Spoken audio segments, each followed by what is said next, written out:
Jour après jour, ils contemplent le monde, leur monde.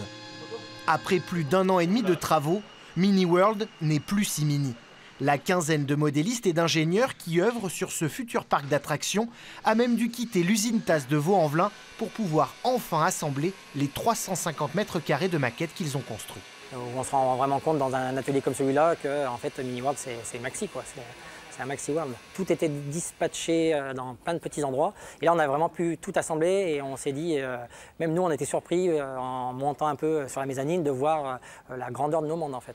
Mais réunir les 28 modules qui composent Mini World, c'est aussi tester les 200 km de câbles qui les relient entre eux. L'idée est également de vérifier que la centaine de trains qui circulent sur l'ensemble de la maquette ne déraillent pas.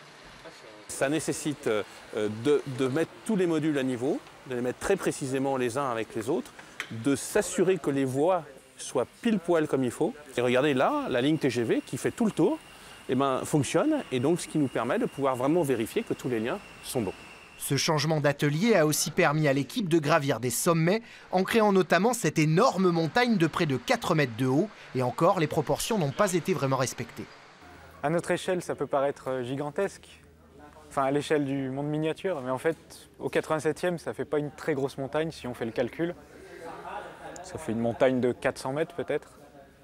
Donc si on avait vraiment voulu faire une vraie montagne, elle aurait fait 30 mètres de haut. L'ouverture de Mini World au public est prévue en décembre, non plus à l'usine TAS comme annoncé, mais au centre commercial Carré de Soie.